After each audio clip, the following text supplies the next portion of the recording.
Dad, you so corny. Yo. Dag, I missed that drink, man. Yo, new year, new me. I'm back, baby. I'm back. Nah, give you the old snug. Brother to the next snug. Nah, man, that's over with, man. It's over? Okay. I need to start a new get a new nickname. Copy. All right. Yo, welcome back, man. Corny Dads, where we highlight modern day fatherhood. We just some corny dads do some dope things for our dope kids. I'm CJ Snuggy Harris. I be Yogi Dan Namaste. I'm Oz. Catch me on TikTok at Corny Dads, OJC. And the man with many hats. Some people call me Ace. Some people call me Papa. Damn, I jacked that. Hey, yo, who is this man? There's always one. You know what? Y'all guys infected me because I was doing well, but y'all know the vibes, man. Blame Ace game. the man in the building, man. Yo, we're gonna call that the New Year's Blues. Welcome back. This is a new year, new season of Corny Dads. First and foremost, Happy New Year to everyone. Just want to share some love, light, and prosperity to everybody who watches the show. And if you don't watch the show, I'm pretty sure somebody's going to send you this, so the message flows over to you as well. Today we have a special guest in the building with us. Everybody knows every year everybody gets into this New Year's resolution. Mm-hmm. Yep. New year, new me. Snug already said it, right? Yep. New year, new me. But today, what we're doing, we have a special guest on the show. His name is Rodney Addison from Radisson Wellness. Yeah. Make some noise. Right. Straight out of Patterson, USA. Rodney is he's a brother in the community that's spreading a lot of wellness, a lot of knowledge in the health and wellness industry. And we just wanted to make sure that we had Rodney on the show today, specifically today, because it's one of our first shows for the new year, and we know that there are a number of people out here that are taking this fitness journey, that are getting back to this fitness journey. Getting back for this right? fitness journey. And there are some that are just starting a fitness journey. But just so we clear this all up, Rodney is not only a wellness instructor, health, fitness, nutrition, right? But Rodney's also my personal trainer, right? So we'll get into the story of how I became a physical fitness competitor at some point. But it's all due to this man, Rodney. Rodney, talk to the people. I've already let them know who you are, where you're from. Yeah. Just give them a little background as to what makes you qualified to be able to even talk about health and wellness. Let's talk about your journey. How you doing, world? My name is Rodney Addison. I'm the owner of R. Addison Wellness Nutritional Services, as well as Deliberate Nutrition Supplement Company. My degree is in nursing. My background is end-stage renal disease, but my concentration is on nutrition. So Rodney, you just said a lot, right? So I'm gonna need you to break that down, right? For people like Yogi Dead, right? Because Yogi Dead, he's just juicing, right? So he's juicing. He's out here eating tree bark, right? So for people like Yogi, who doesn't really understand exactly what that means, what do you do, bro? So, first and foremost, I'm an educator of nutrition and wellness. You know, I try to create the best programs possible for your individual need, because ultimately there is no such thing as a healthy or unhealthy food, because health is specific to the individual. What's right for you may harm him. You like broccoli? I like broccoli. He probably can't have it. So if his body cannot digest to completion, mechanically and chemically, absorption, metabolically, and transport all that into living tissue, where's his benefit? Got it. So whether you deem it healthy or not, if your body cannot digest to completion, there is no health in it. So to deem a food healthy and make it a broad statement is very, very, very unhealthy in its nature. Makes sense. Makes perfect sense. So the knowledge is being spread. So here's the question that I have for you, and we could all just take turns asking questions, right? Because I think it's important, right? You just didn't wake up like this. Nah. Right? So walk the people through the journey, how you even became interested in health and fitness. You have to first understand what is a body. Well, shout out to my mentor, Shaquan, who got me Shaquan! fitness. And after finishing IBF. After finishing school, I'm like, I don't want to be a nurse. I want to be an entrepreneur. Right. And fitness was what I fell back on because it was my therapy, and it's what I really understood, and as well as nutrition. I started off as an ectomorph. An ectomorph is an individual who is, well, there's three different body types: ecto, endo, meso. Got it. The ectomorph is the individual who is surfboard slim, eat whatever they want, never gain weight. You all know him? Yeah. So that's how I used to be. I used to be the Urkel growing up, the big bifocals, big head, little body. But over the years of consistent training, discipline, and just eating more well over my metabolic process, I started to grow, but I never noticed it. By the time I realized that I was 60 pounds heavier, but because of something called body dysmorphia, I really didn't realize it. Wow. So You before didn't know you gained 60 I didn't pounds. realize it because I'm still trying to. What about anybody else? What about everybody else? Did they notice? I heard the compliments, but because the brain itself adjusts with the results, you yourself don't realize it until you really fall into a routine of taking pictures, weighing yourself, taking measurements. Makes sense. I didn't do that until 10 years later. 10 years. So it took you 10 years To really realize it, yeah. Wow. Yeah. Interesting. And- That is a and very interesting. That's because concept. your brain and your eyes adjust with the results. And I didn't have the structure in 10 years prior to say, you know what am I doing? What am I not doing for me to see my results? Because I wasn't tracking my progress. You had nowhere to start from. You had I was- nothing yeah. to go off of. Yeah. Interesting. And before I knew it, I'm a professional bodybuilder. Fuck. So let's talk about your accolades. You talked about professional bodybuilding. Yeah. How many? What titles do you hold? How many titles do you currently have? So I currently do not hold any world titles, but I've won in my 10 years of bodybuilding. I've won 15 shows total. I've only lost 4 out of those out of maybe 20 plus shows, if not that. And when you say lost, do you come in first place? Is you talking about, or are you saying that you didn't place at all? No lower than second. No. Oh wow. My very last show, I came in 7th, but that was a world title show where the best of the best came out. But How that's many all- people was it that started? You know, Man, around. in the division of bodybuilders, it was about 18 of us. Wow. I took 7th in that show, but that's a whole nother political conversation. I understand.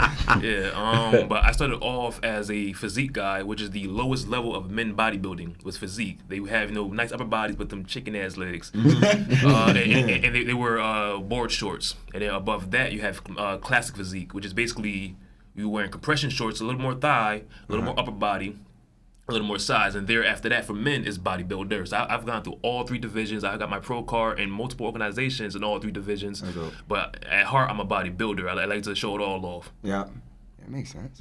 That's a lot of damn accolades. That's a lot. Right? That's a lot He going racked on. them- He racked them joints up, man. So mentally, Where you fall? I'm Where do I fall?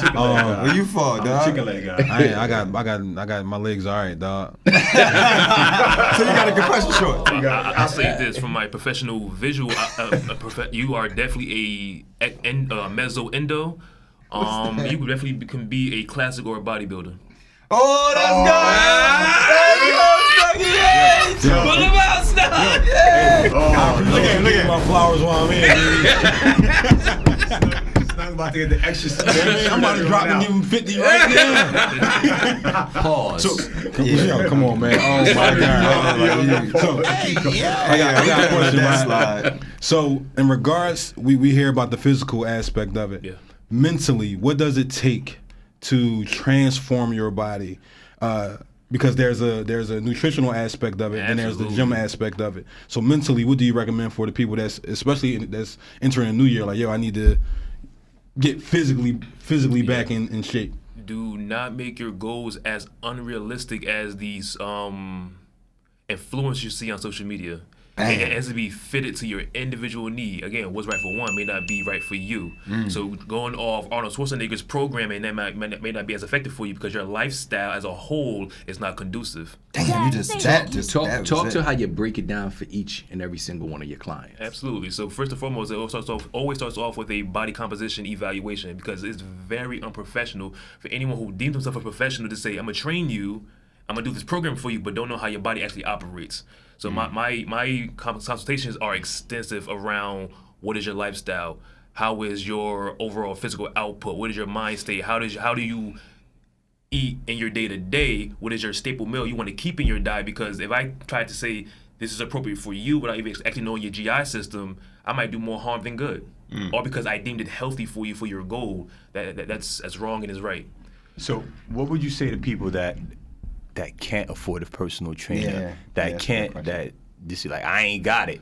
how can they assess themselves, or how can they begin their fitness journey? It's a great question. So first and foremost, always speak with your physician. I'm not a physician, so always go see a physician and get your blood panel done in fullness with your physicals. That's the first and foremost. And based on your blood panel, it can literally tell you what's deficient, what's surplus, what needs to be worked on. That's the first and foremost. So question, when you say the blood panels, that's like iron and like just the micronutrients as well as other bodily functions that go through your blood. Absolutely. Okay. So in terms of those who can afford one, a personal trainer is not important. Me myself, I don't even deem myself a personal trainer. I'm an educator. I'm a nutritionist more so than anything else. So a personal trainer is not important because YouTube is free. Mm-hmm. Every exercise is valid to everybody. It's knowing how to do them appropriately for your biomechanics. Great example. Everyone should be squatting. Mm-hmm. Everyone should not be doing barbell squat because it may not be conducive to your biomechanics. So let's say someone who has a long femur and short torso, or long femur and short tibia. When you have a longer femur, you have a harder time getting squatting deep. So it hurts your hips and hurts your knees and your ankles. Mm-hmm. So instead of squatting, go to the leg press where there's no stress on the hips and ankles. But you can come further back. That's the education we're talking about. Mm-hmm. That's what the knowledge and education. A professional will do a fitness test and evaluate, okay, based on your biomechanics, based on what you're telling me, based on your lifestyle, this exercise is necessary, but the movement to get the exercise done, this one is not for you. Let's go over here. So in essence, a trainer is kind of important, or educator is important, because not only are they going to show you the exercises you need to do for your body type, but how to do them correctly. Because yes, YouTube is free, but you don't want that beginner to go on YouTube and see somebody doing an exercise that might not be conducive to their body type, pretty much. And this is true, but unfortunately, in this day and age, everybody's a trainer who got muscles.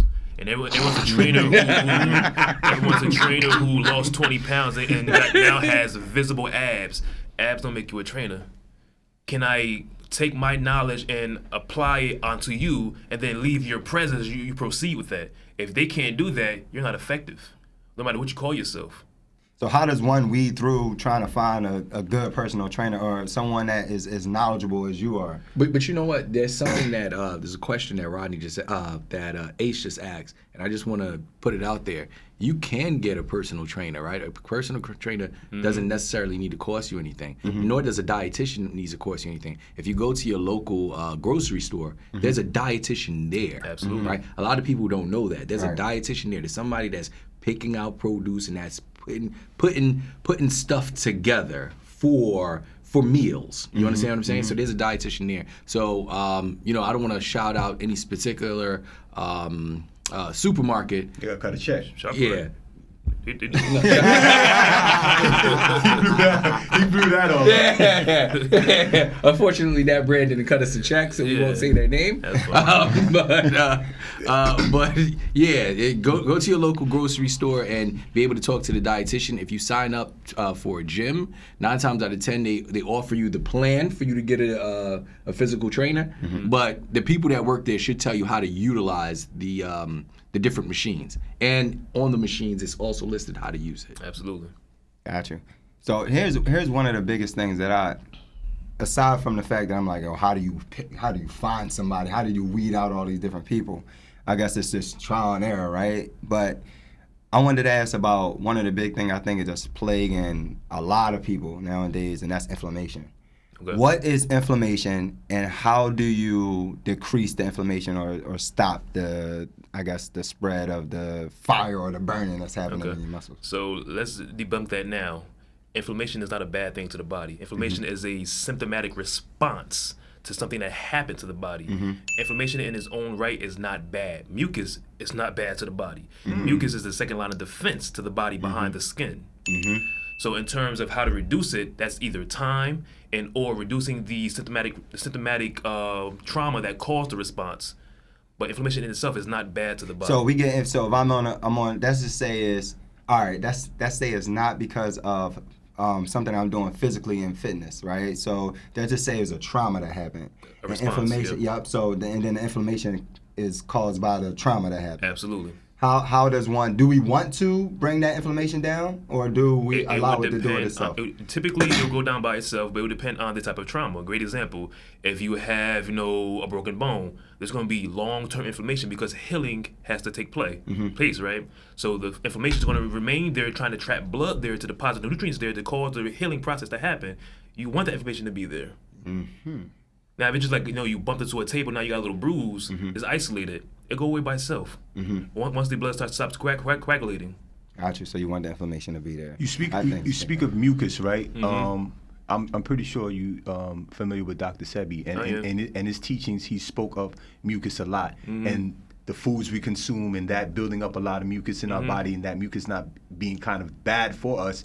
And DJ in the last episode spoke of Yogi when he is eating pretzels, the mucus. That's the response. That's the response to it. Yeah. So, are you saying there's good mucus and bad mucus, or is there's one mucus that is secreted through the lungs into the permeable membrane of the esophagus, where the mucus is built up to stop pathogens from getting into the bloodstream. So it protects the cells. Absolutely.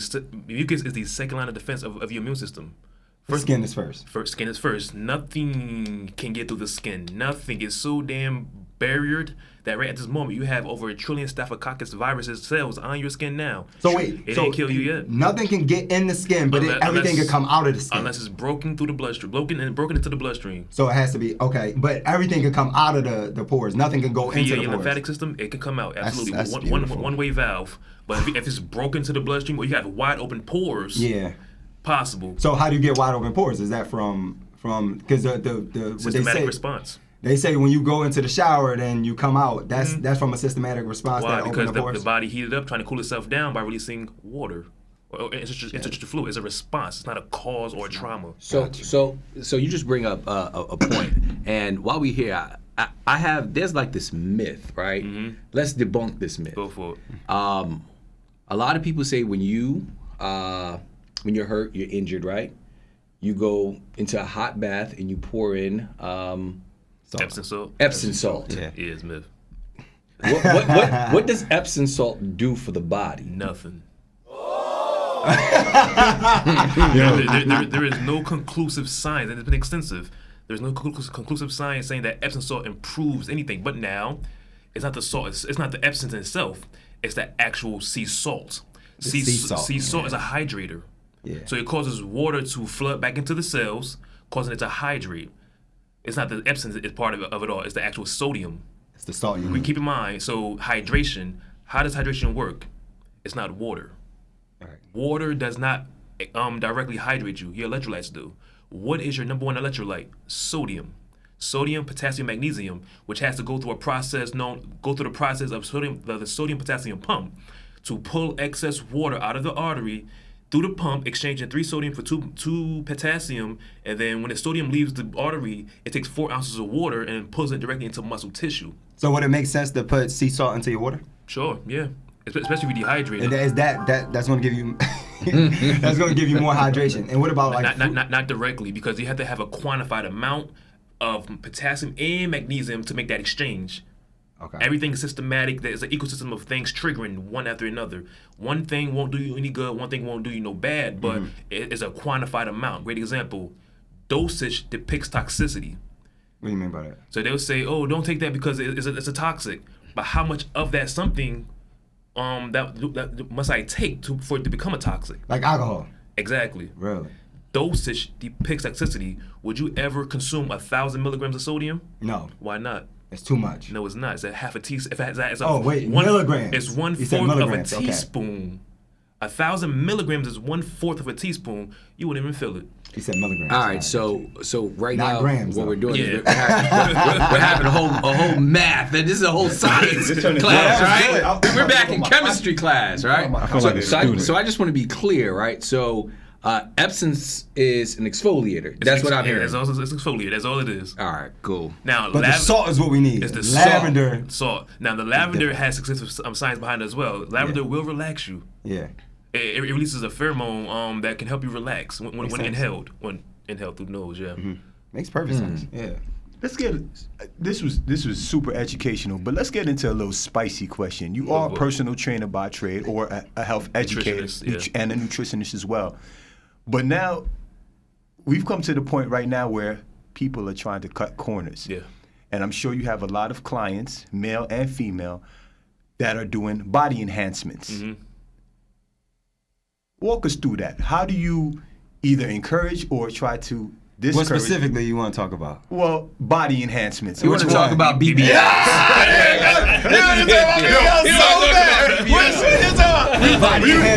We was over here talking all these scientific. I try to keep the motif, but Yeah. BBLs, bro. Me personally, I'm not against it. You know, everything comes back down to the psychology. If you feel as though you have to, enhance your body through medical means to feel good about yourself, do what you will, but it will not hide the scarring of the mental trauma that got you there. And so there's a BBL for everything, for the abs, the calves, the shoulders, the glutes, the breasts. It's for everything. But it's not going to get rid of the trauma that caused you to want to do this to your body, other than just putting the work in. Yeah. I'm not against it. But you know what? I am against it. I'm gonna speak for myself. Go for it. I'm against it for men.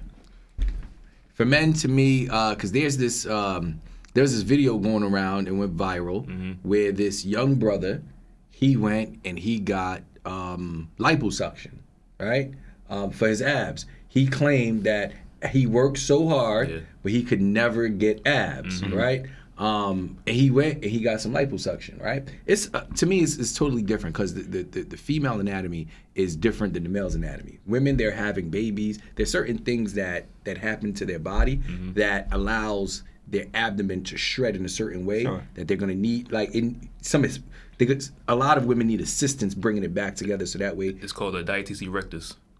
What he's just said. That's like a dinosaur. Exactly. Yeah, right? They need a dinosaur to get back together. So it's going to be very tough. But then there's this one brother, right? Let's talk specifically about this brother who went and got this liposuction. To me, I'm against it because that just shows that you weren't really dedicated and or you didn't have the right people in your corner to provide you with the nutrition and the proper health routine as a whole, right? So let's talk about that because I'm pretty sure after seeing that, there's a lot of men that's gonna get ready to go do this. And I was about to. Listen, I'm gonna be honest with you because when I watched it, right, and this was one of the when I seen it, this was one of the times when I was sitting on the couch like a couch potato. I was deep in my depression the whole night, and I was like, maybe I should, right? It might be a good But investment. the unfortunate part is a one-time fix because if you don't fix the habits that cause you to gain the body fat in a particular area, and you go get lipo, and you can have not see the visible abs, if you don't have the habits of that lesser body fat individual, it's gonna come right back anyway. So no matter if you're a man, woman, BBL, ABC, QLMNOP, it doesn't matter, right? Habits long term, sustainable habits long term matters more than the application. You know what? I'm glad you said that. Now let's talk about the psychology, right? Okay. Your mind frame, right? Because you're talking about bodybuilding. How long does it take for you to prepare for a show? Man, well, I say this in the short term, it takes you at least 10 years to become your best version of the bodybuilder. You can look good in 90 days, 6 months, and 1 year, but it's not the best version of you. Gotcha. Because it takes time. So the people who has resolutions today, right? January 1, I'm getting in the gym. By January 15th, I'm gonna be fit. Why am I not 5 pounds, 15 pounds of body fat lighter? Unfortunately, it doesn't work that way. That what you did to get the results you have, you must keep doing to sustain. So if you don't know how to pivot from dieting to maintenance, the results you did have, you're gonna lose anyway. Because you did it for a certain downward trend, right? But how do I sustain that trend? You can't be in a diet forever. You can't. Listen, it's important. important to understand that this guy is not emotional about this at all. This is the facts. These are, this is what it is. So it's not. Yeah, I love stats. Yeah. No, it's not. So in regards to like even like the maintenance, right? How do you feel about fasting versus dieting? So in the short term, beneficial. In the long term, it's unnecessary because eventually you must eat. So let's take intermittent fasting for a second, right? Let's say you're doing the 24-1, the 23-1, which is the most dangerous of them all. Not dangerous, but the most extensive of them all. So you fast for 23 hours, then you go eat, right? But if you eat well over your caloric maintenance, it doesn't matter. It doesn't matter. because everyone has a caloric threshold where the body is storing and burning. So let's say it takes you 2,000 calories to maintain your body weight, right? And you fast for 23 hours, but you go eat a meal that's 3,500 calories. You're going to absorb 1,500 of that because your body burns 2,000 regardless of what you do. So in layman's term, you fast all day, right? You're like, oh my God, I'm doing so well. I'm drinking my water. And you go to McDonald's. You didn't do anything. You did nothing. You fast for nothing. You wasted that. You went to fast food. Because if your goal is for nothing. fat loss, you have to stay in a caloric deficit. There's no way around that. Right. Either stay in a deficit calorically wise or stay in a deficit activity wise, because your activity can create a deficit for you if you know how to put in that intensity. Versus dropping your calories so low to the point where you feel sluggish, lethargic, and otherwise, because food is glue, and food is what supplies you the sustenance to sustain life. The less food I eat, the less calories I'm getting, the less nutrients I'm getting, because a calorie are made up of your nutrients: proteins, carbs, fats, and micronutrients. So if you're saying, yeah, I'm trying to lose the 15 pounds to see more muscle definition, but if you don't eat enough protein within that caloric deficit, you're losing muscle faster than you lose body fat. Because muscle tissue is the most thermogenic tissue in the body. It creates more heat, which means it burns more calories, which means it breaks down faster. We end up with the unhatty arms. Because you lost muscle. What you call that? Unhatty arms. You sit macaroni. You jiggling. Y'all taking Listen, notes, I want to man. know. What I want to know is, what is a routine? Like, what does your routine look like when you're performing, when you're about to perform, or you're The one that's most sustainable. There are no optimum routines or programs. If anybody tell you that, they're lying. They're lying. I don't care if it's P90X. I don't care if it's the bodybuilder split. I don't care if it's the cross. Whatever is sustainable for you long term. If you have to continuously change up and exercise to find the better intensity, then you were doing it wrong in the first place. How do you know what's good for you? How do you know, dude? Stimulation, fatigue, recover. The goal is to So you go gotta pay attention. Absolutely. The goal is to stimulate. What is stimulation? The ability to flood as much blood into the muscle to the point where you're going to cause what is called hypertrophy. Hypertrophy is the state you put the body in where the cell swells to create more muscle tissue. Muscle fiber. And then fatigue the muscle. Fatiguing the muscle is the depletion of electrolytes. Why? If I have no more calcium, potassium, magnesium, and sodium in the body to give performance, I get the little spasm, the shocking, and the inability to unhinge my muscle, to relax, right? That's fatigue. Anything past that is failure. If you constantly training to failure, you'll never grow. And then after that, it's recovery, which is quality rest and optimum nutrition. If I don't feed that new fiber I created, it don't grow like a plant. It's going to just die back out. So you need sleep.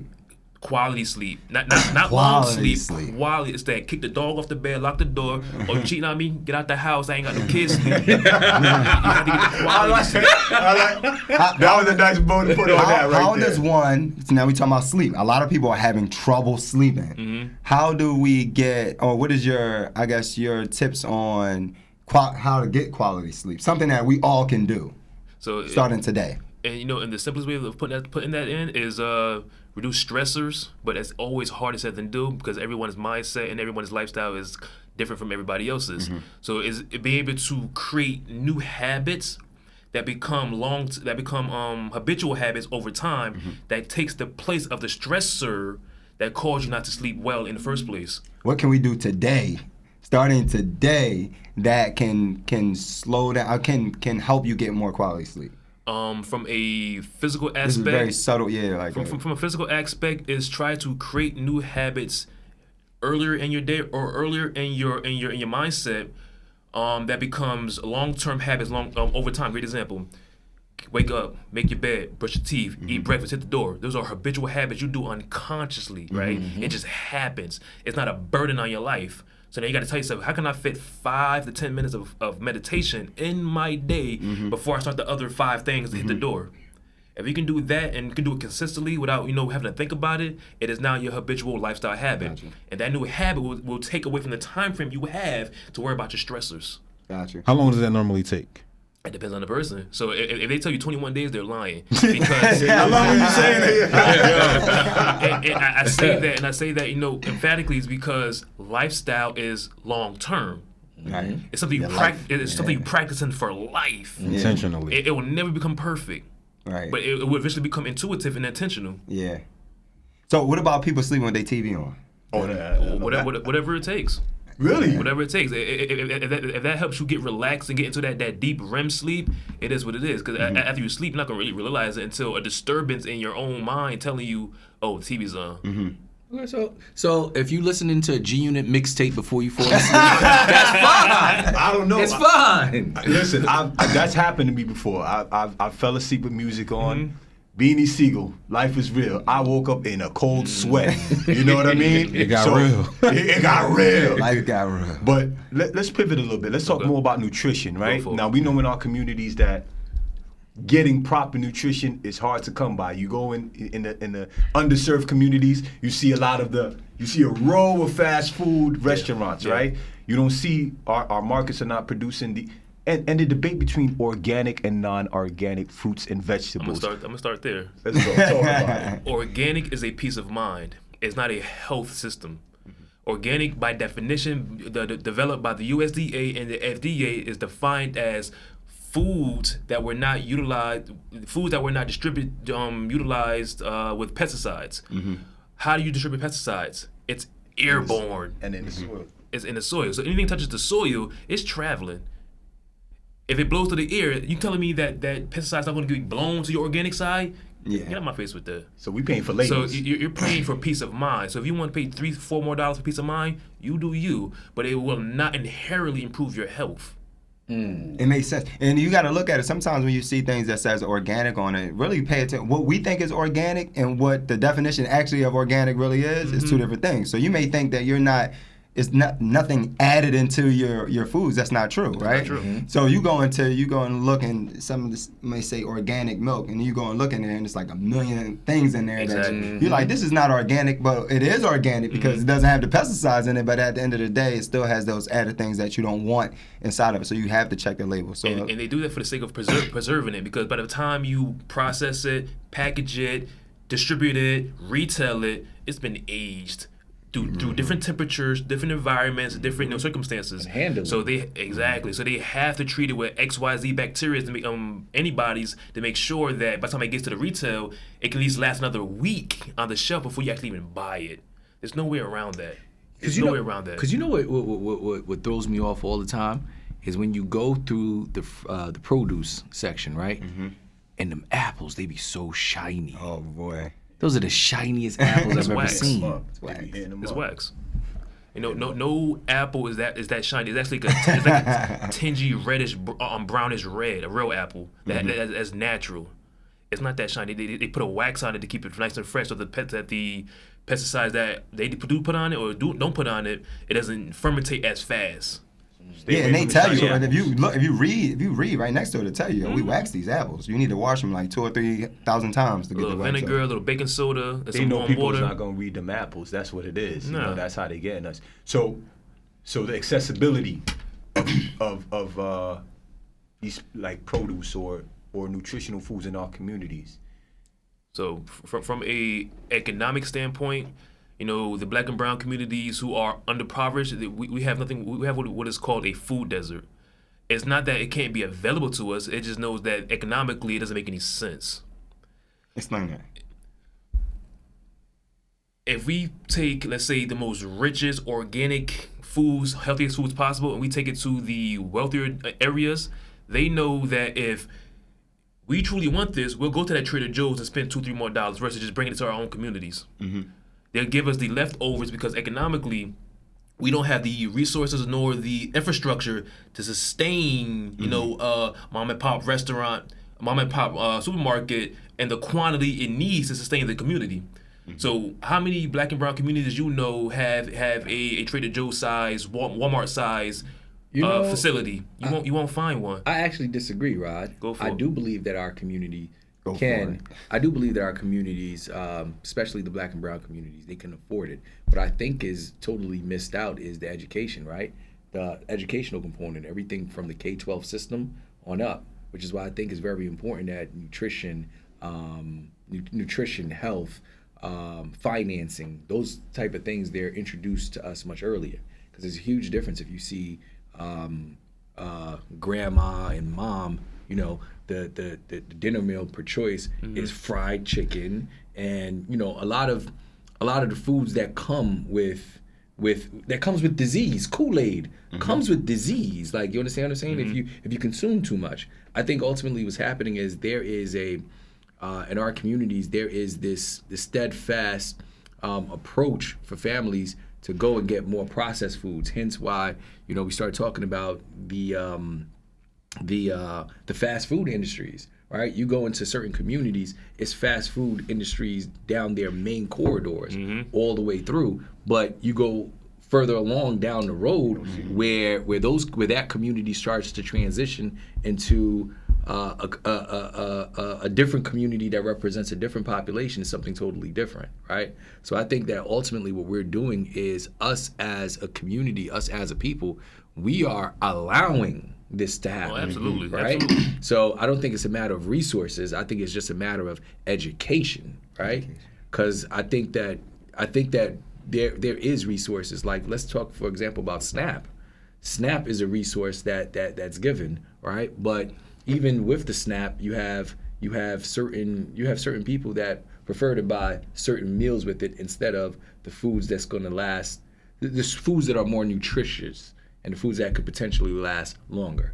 Yeah, but the thing about SNAP is, if you look at the legislator for it and how it's distributed to the supermarkets, the supermarkets purposely put the SNAP sticker on items that's already about to go bad.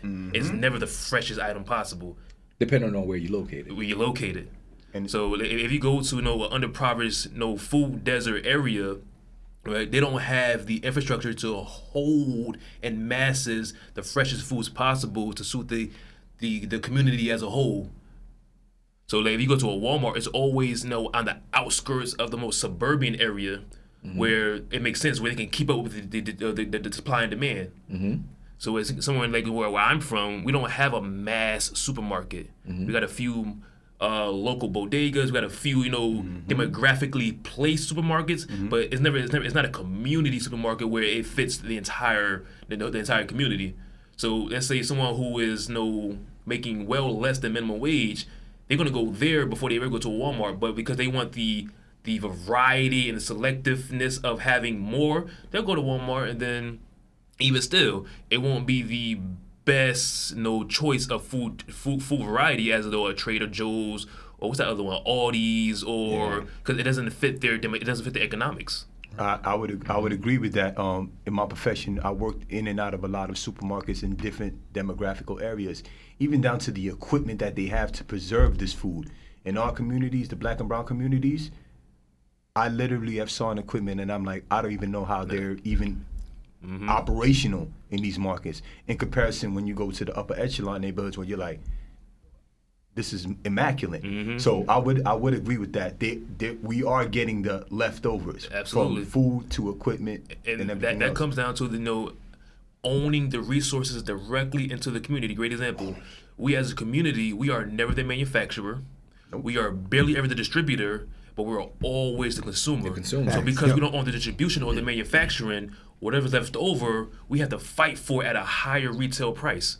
Correct. So the accessibility as well. But one thing that I love is that we're talking about supply and demand, right? Yes, sir. So ultimately, we have a responsibility Absolutely. to demand the supply. Right. Yeah. If we're not demanding the supply, then that's where we fall short. No argument there. Like for one thing that I could definitely say is like growing up in New York, in Brooklyn, I grew up in a predominantly West Indian community, right? A Caribbean community. There was always vegetable stands. There was always produce stands. So while we can look at it and consider it a food desert because there were maybe 3 or 4 for the entire Flatbush Avenue. Exactly. Right? They were there. In those places they were being patronized because in that culture, from that geographic region, people eat fresh. My point exactly.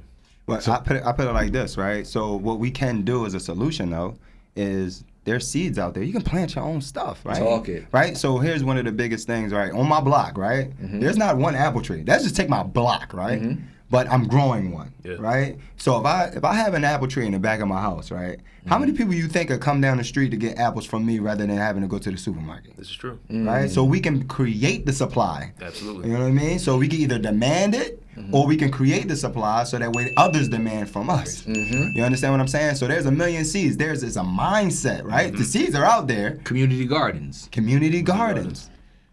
You can be the first one. You can be the first one on your block to have a garden and sell to the people on your block. You don't even have to go anywhere else. You know, and shout out to one of our sisters, Shayna Mandrich. I want to get her contact. She runs a supermarket out of her garage. Damn! All black. What's her name? Fire. What's her name? The supermarket is called A Better Market. A Better Market. By Shayna Mandrich. She Shayna runs Mandrich! a supermarket of all black owned products out of her garage. So fire.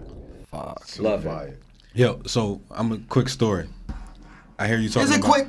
Yeah, it's real quick. All right. So we was talking about like the community gardens. My first hustle was selling pretzels in school, right? My dad, once I got suspended from school, for Creating selling that the mucus pretzels. response. I was waiting for that. I was waiting He's the for mucus that. supplier. I was a supplier. I became the plug. He's the mucus Come supplier. get Then you your heard mucus. Snug? Come get your Uncle mucus Snuggy. on the days that the school not selling pretzels. Go ahead, Prices Snug. was inflated. Dude, So, that mucus. right, they got mucus, right? So, my dad, he had a homie that had a fruit stand across the street from his house named Mr. Dempsey. And that was our community garden. Mr. Dempsey used to sell everything for the low, get it fresh from down, I guess, South Philly, wherever he got it from. But that was my job, $10 a day, closing the shop up and selling fruit. Makes perfect sense. Yeah. Anybody can do it. Yo, I got one more question for you, though. Go for it. How would you break down nutrition for kids? For us, it's fine. Okay. We get it. So how do you get kids to buy into healthier lifestyles? Absolutely. First and foremost, we have to debunk the usage of the food pyramid. You know, after about that. 30 years, after 30 years of usage, it's now been shown that the food pyramid is the leading cause for obesity in America right Say now. what? So no milk? None of that. Dare you know that? They say now that the order in which they placed it is improper.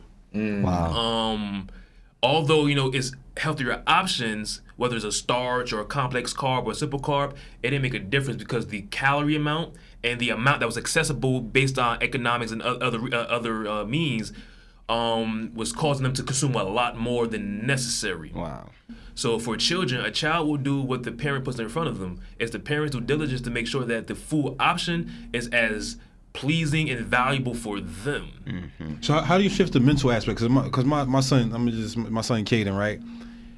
He thinks the quantity of food matters. It does not. It does not. So in terms of weight, if you're speaking from a weight aspect, how much food you consume does not matter. It's the caloric density to receive the nutritional density. Great example. What would you prefer, a 1,000-calorie salad or a 1,000-calorie buffet? I would like a salad, but he would probably want a want the buffet. buffet. I want the buffet. Why? Still 1,000 calories either way. Whether it's 1 meal or 20 meals, still 1,000 calories. Right. The body doesn't know the difference. I'll take the 1,000-calorie buffet because I'm making sure I get a variety of foods over a variety of nutrients over many meals as I want within my calories. Right. But if I eat that 1,000-calorie salad, I'm getting a selective, minute amount of nutrients within that 1 meal. Then I'm done for the day. I get what you're saying. How do I complete my micronutrient profile of 1 meal? You don't. Even if you have assortment of food in 1 meal, you will never quantify the amount necessary for bodily function. Because in, let's say, a banana, let's say as men, we need, based on the USDA standard, we need about 4,000 milligrams of potassium a day, right? That's just a rule of thumb based on your body size. A banana only has like 90 milligrams per banana. You're not getting much out of that. So if I only have that one banana, it's like, okay, how do I satisfy my potassium need from that one food item? You don't. Where can the people find you? They can find me on my website at raddisonwellness.com, or they can find me mainly on Instagram at r.addison_wellness, or on Facebook at Rodney Addison. You know what? Before we wrap this up, your final comment. Let people know who has New Year's resolutions, who are dealing with body dysmorphia, and people who are facing depression, right? Whether they know it or not. Like, talk to them about the benefits and the benefits of a healthy lifestyle and how that plays on the mental. So first and foremost, body dysmorphia is a mental disorder that we all have, even myself up to a certain degree. There's always room for betterment, but you don't know how to achieve betterment because you don't know exactly what practices to apply to your lifestyle directly. So it becomes a struggle of, am I doing enough? Am I doing this well enough? Are they judging me based on how I'm doing this? And that all can affect your mentee and cause stressors that weren't even there. You're doing it to yourself.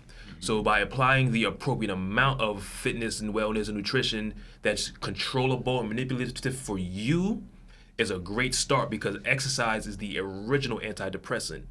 It secretes your feel-good hormones, dopamine and serotonin, which can drop your stress, drop your cortisol levels, which is the hormone, the chemical of stress, and it can reduce the anxiety and anxiousness by suppressing the cortisol. Keep in mind that stress leads to all other diseases and outcomes. Stress comes in two different forms. It comes in depression and anxiety and physical activity. So the more of the physical activity output I apply, I'm reducing the chemical response of cortisol that causes the depression side of my stressors. And if I feed that feel-good hormone by supplying the food, that becomes the components to make sure I'm secreting it more over time. If I do it well enough, not only with my body composition changes, but the hormonal response to my stress is also reduced as well, because I'm feeding that feel-good hormone more and more and more. And if you don't feed your body more food, but within your calorie range for your goal of fat loss or whatever it may be, that sensation of feeling good dwindles down as well, because you have to supply your body with the necessary components to create the responses of feeling good. I love that. Keep it moving. Keep it moving. Hey, I don't know how we gonna end this off. I feel like Diddy's song need to come on right now. Like, gotta move. Get in your bag, stay in your bag. All right. So well, brother, we appreciate you for your contribution to the world and the fitness journeys and educating us. We appreciate your contribution to even us as Corny Dads here on this platform today. In the meantime, stay corny. Stay corny. That's so corny.